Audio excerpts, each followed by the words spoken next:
รื่องซักผ้ารุ่นออโต้และรุ่น2ถังเหมาะสมกับไผ่แน่มาเบิ่งรายละเอียดนำกันเลยมันมีข้อดีข้อเสียแตกต่างกันจังไดสำหรับรุ่นออโต้จะเหมาะสมกับบ้านที่มีน้ำไหลสะดวกไหลแห้งถ้าน้ำคอยเครื่องซักผ้าออโต้มันจะโบเฮ็ดเวียกเนาะจะบ่ทำงานมันจะเป็นขึ้นโค้ดขึ้นเลยเนาะและรุ่น2ถังมันจะเหมาะสมกับท่านใดที่มีเวลาหลายๆเนาะหรือว่ามักความสะอาดเนาะสะอาดพิเศษเอาน้ำทอกใส่ทางด้านในจังซี่ก็ได้เช่นเดียวกันเด้อเอาน้ำทอกใส่ในเลยหรือว่าเปิดก๊อกใส่เลยก็ได้เช่นเดียวกันเนาะน้ำคอยกระซักได้น้ำเอาตรงใส่ถังไว้เนาะเอามาทอกใส่ได้เลยแต่ว่ารุ่นออโต้บ่ได้เนาะน้ำคอยซักบ่ได้เนาะบ่แนะนำใช้และข้อดีของรุ่นออโต้1สำหรับท่านใดที่บ่ค่อยมีเวลาอยู่บ้านเนาะหรือว่ามีเวลาน้อยเอาใช้กดปุ่มเพียงแต่2ปุ่มก็เปิดซักงานรอท่าตากได้เลย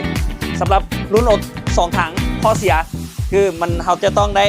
ยกถังจากถังซักยกเครื่องจากถังซักเข้ามาถังปั้นม่านอีกเท่านึงเนาะอาจจะใช้เวลาโดนนิดนึงแต่ว่าสะอาดกว่าเด้อแล้วอย่างที่ลูกค้าตัดสินใจถึงแล้วบ่สำหรับรุ่น2ถัง18กิโล LG เครื่องของแท้สูตรไทยเด้อราคาเพียงแค่5,700,000 กีบและตัวขนาด19กิโลเครื่องแบรนด์แท้สูตรไทยเส้นเดียวกันระบบโอโต้ราคาเพียงแต่ 12,500 บาทเท่านั้นเด้อสำหรับช่วงนี้พี่มีเครื่องไฟฟ้าแถมให้มีการต้มน้ำแถมให้อีกอย่างละ1เครื่องเด้อขอบใจ